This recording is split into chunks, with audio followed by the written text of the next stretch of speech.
Good morning from beautiful sunny mountains. Wow. I couldn't have chosen a better day. So, I didn't speak to you last night anymore. I left you hanging a little bit. But what ended up happening, there was one girl walking her dog, and I stopped her and asked for help if she speaks English, and she was just so amazing and she took me in. So I spent the night at her house, and it was just amazing, and I'm super lucky because otherwise I would have to camp somewhere, and the temperatures in the night are going pretty low. She was just amazing. We had a nice talk, and now she walked me to the end of the village, and yeah, now it's time to walk 37 kilometers. And first couple is uphill, but not much. It's like a little over 400 meters of elevation in total. I think it's gonna be fine. I just need to get to the ridge.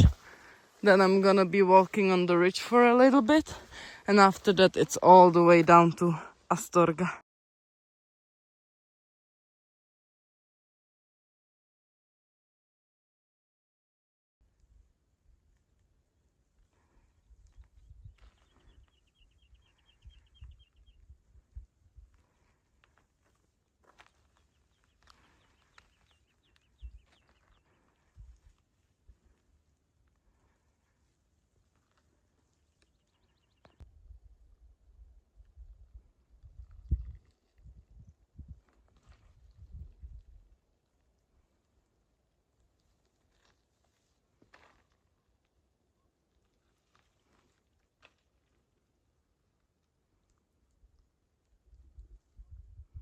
I am so incredibly lucky with the weather.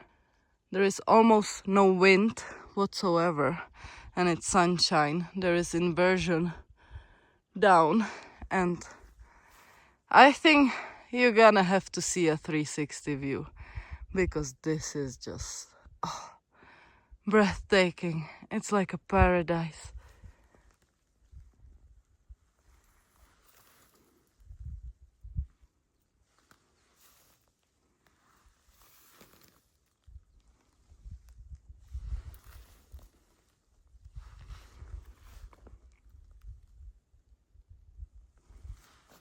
Wow. It's just so pretty. And warm. I'm just wearing my mid-layer. It's just stunning day. Now I don't want to go down because there is gonna be cold with all the clouds. I would love to stay here, but I have planned 37 kilometers for myself. Look at the mountains in the north. Oh, amazing. Oh, just crazy beautiful. It is a military area, so I can go inside. There is a fence. Well, it's time to go down, and I'm not excited at all because of the inversion. So now here is nice and sunny, and down there I'm gonna put all my jackets on, I believe.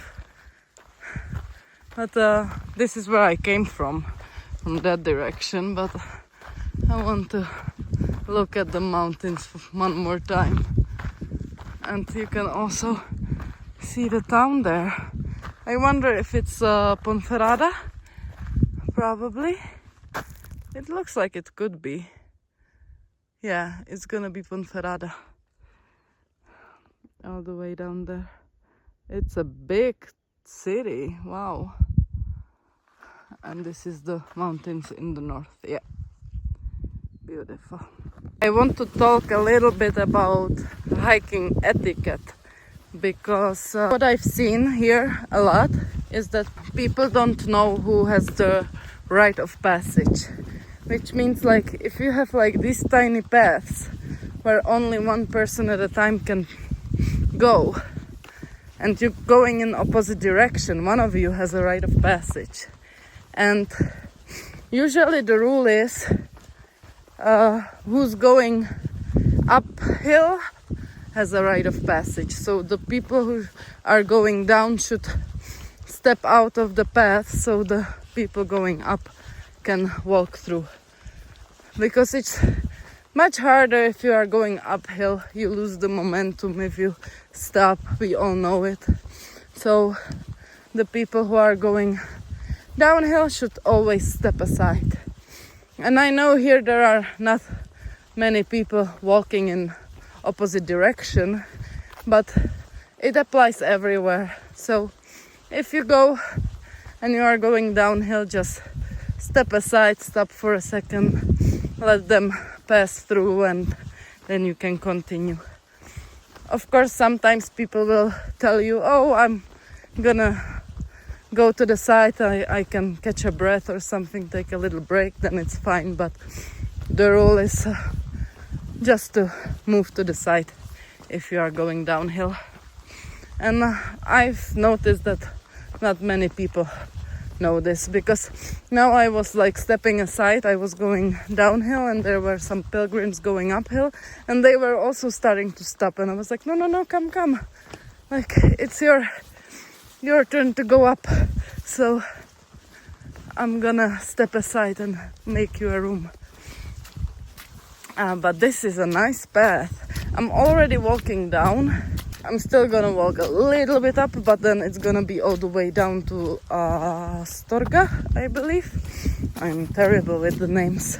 Some of them are really hard for me to remember, but this path is stunning. I love it. Even the clouds are starting to rise, so maybe before I get there it's gonna be sunny down there as well. And I'm walking through the clouds, and it's definitely getting windy here and much colder than on the sun. But it is beautiful.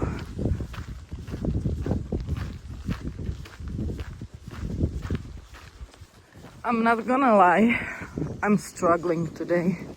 Like, now I feel better because I stopped in a restaurant and had a burger and cola and coffee. So I do feel a little bit more energized. But until here I was struggling, and I only walk like 17 kilometers. So it's gonna be a long day today for me to make it to the 37 kilometers. But I've checked my options and there is not much. There is one albergue in like 7 kilometers, but that's way too early. And I need to push to the 37. And the next 2 days I can take it a little bit slower because it's only gonna be 48 kilometers to Leon. So I can maybe get a hotel room for myself. You can get a room from 25 to 30, so that's doable. But today I'm gonna push to the albergue for €7. But I'm definitely gonna be there when dark. Yeah, Astorga. Yeah, there is a sign. So I was right, it's Astorga. I keep forgetting the names. So hopefully now I got some energy from the food and drinks, and I'm gonna be able to cover the last 20 kilometers because that's how much I have left, which is a lot considering that it's already like 15:45 or something like that. It's pretty late. I can already see Astorga in the distance. I'm about 7.5 kilometers away. I'm definitely not gonna make it before dark, but that's okay. I have my headlamp in my fanny pack prepared. And yeah, after I stopped at the restaurant and had the burger, I feel much better. I am walking much faster. Yes, it's mostly flat or downhill, but still I feel much better. I'm already like 30 kilometers in and I've been just cruising. So yeah, I'm gonna make it to the 37, I believe.